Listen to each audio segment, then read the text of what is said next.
Like him, we rise. Isn't that one of the great mysteries of our faith?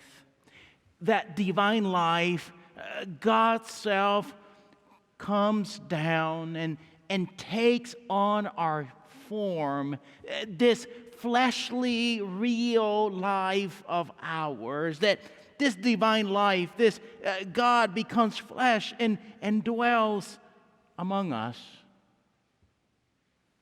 in the day-to-day of our life, with its ups and downs, with its textures and its complications. This God-made flesh dwells among us, yes, in the ways that each of us live our lives, our really human lives. This God knows, sees us, looks at us in the eye and gets it. And in that look, we see clearly. All of a sudden, all the other stuff of life begins to make more sense. In that moment, what's most essential comes to the surface so clearly. It is unfortunate, though, that for many of us, to get to that clear place often takes some kind of event or circumstance or situation in our lives, a crisis that forces us into that look into the eyes of God's self. Often, I've seen it as I've companioned folks around the time of dying, and there too, everything becomes so crisp and so clear at that very moment. What's most essential, it's so obvious. But siblings, we don't have to wait till that moment to be able to recognize the divine eyes before us. We do not have to wait till the crisis comes for us to see in new ways and identify what matters most in life. For the last few weeks, we've been having a conversation together about essential spirituality. And we've tried to help all of us to focus on that which matters most. Again, not in the time of crisis or despair or hopelessness, but just in this everyday moment. And a few weeks ago, Dr. Keck invited us to live our lives with a certain sense of detachment from all things, to hold things away from us a little bit and to recognize that we're not the things that are out here, and that when we do that, we kind of find some freedom for ourselves.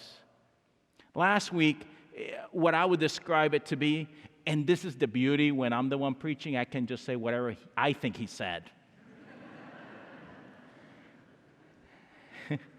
So last week, he invited us to almost like a deep breath together and to live our lives a bit more calmly together. We talked how we're so busy all the time and there's so much happening, and in fact, the scripture was like, Jesus says, do not be anxious about anything. And every time I hear that scripture, I want to laugh and chuckle. I'm like, do not be anxious about anything. What are you talking about, Jesus?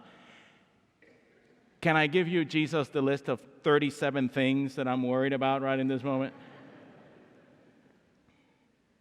But we were invited into a deep breath together, knowing that the Holy is present with us. Today, Jesus invites us to awaken to our spiritual vision, another essential part of our spiritual lives. We often live our lives in some ways that kind of are numbing to us and to the world. In fact, in the scripture today, Jesus is talking to the disciples. It's an interesting section of scripture where Jesus has just given us the parable of the sower, and where the sower is sharing seed all around, and some of it falls in the ground that is good, others in the rocky ground or the thorny ground, and yet the seed is spread all throughout, and the disciples kind of stop Jesus and they want to know, what is this about? In other words, the disciples are once again clueless. And I can tell you, I love clueless disciples, because it brings me a lot of comfort, because I'm a clueless disciple on most days.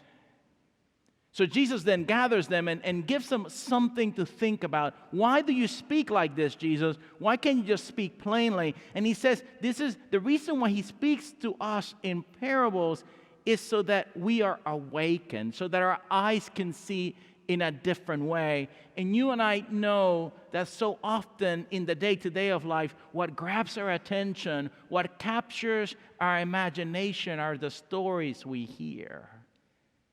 Stories we share and stories we hear. That kind of helps us lean into the story a little bit. And Jesus says that part of the reason is because the community has become a bit dull in their lives in God. Our eyesight has become out of focus. Just as if I took my glasses off right now and I cannot even see pews. I just see blobs of light.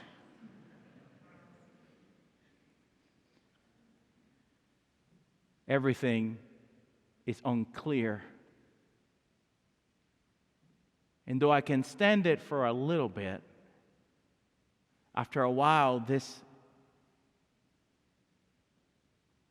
out of focus view becomes deeply disorienting and frustrating, and not a representation of what's true and real.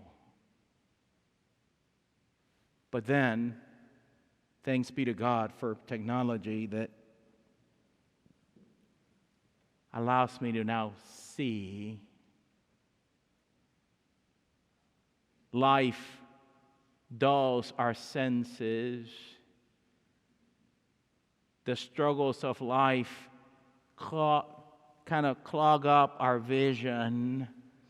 In fact, in today's scripture, it even says it clogs up our ears. We can't even hear anymore. We cannot see anymore. Our bodies feel diseased a bit from the struggle of what it's like to be human. And if we are to get down to what's most essential, then we're being invited to have a kind of vision that makes things significantly clearer. The kind of eyesight that Jesus has for each of us and for the world, we are being invited into clarifying our eyesight and clearing our ears to see like Jesus sees and to hear like Jesus hears. And the way to that pathway is for us to recognize a simple and yet what can be quite complex, which is the divine life in all things. In all things.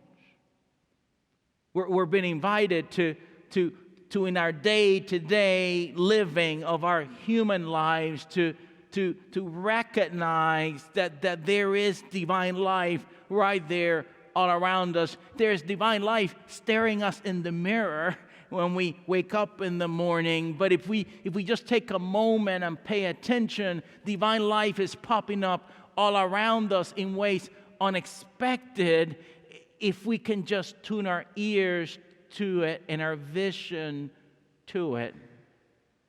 We are in the middle of a Lenten season, and during Lenten season, so many of us, because of our own upbringing, are used to giving something up for Lent. And let's say you've decided to give up sweets. Awesome. In which case, do not go to Pilgrim Hall after worship today, because there's a lot of sweets there.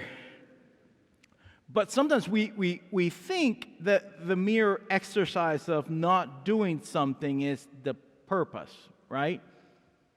Oh, I gave up chocolate, or I not eating lunch, but that exercise is merely the instrument through which something else should be happening. So, for example, let's say you decided to abstain from eating lunch this Lenten season, which is an ancient practice in the church of fasting from food, and that's all wonderful. But if all you do now is skip lunch and just stay in your desk and keep on working, then that kind of defeats the purpose of it. Instead, maybe during that 30-minute lunchtime, you take a walk on a day like today. You let the sun hit you in the face. You hear the sound of the traffic around you. Maybe you see the squirrel that's climbing up a tree, or the wind as it hits you in the face. Or you see that human that stands begging in that street corner, and you just for the first time, you actually see him. You see him. You hear in the conversations of the person in front of you about their life. You look up at the sky, it's so blue. Can you see it? It turns out that we are surrounded by divine life. We're surrounded by faith and hope and love. We are surrounded by compassion and possibility. We can get clogged up, and our vision can get so distorted by the painful aspects of life. I get that. I do get that. And there are moments that I too need to lift up my eyes and see possibility.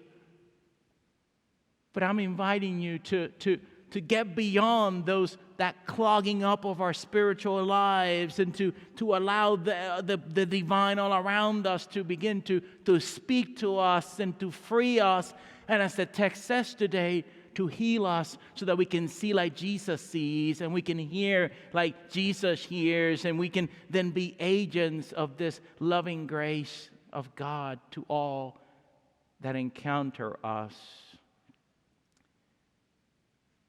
Lisa Miller, who wrote a book called The Awakened Brain on the Science of Spirituality, says that this kind of encounter with the world is a quest orientation.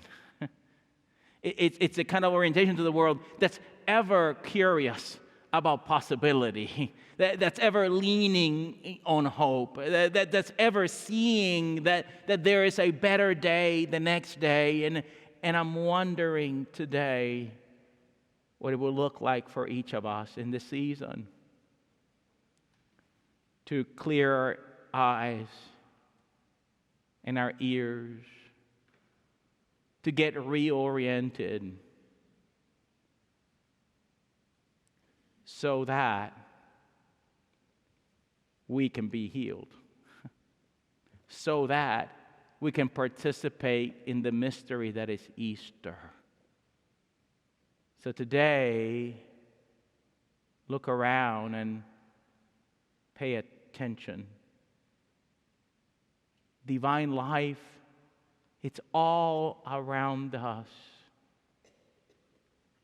Whatever is clogging up the pathway, whatever that is, divine life ready to clear it.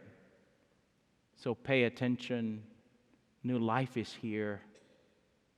awaken, get shaken up, and look around. Yes, good news everywhere.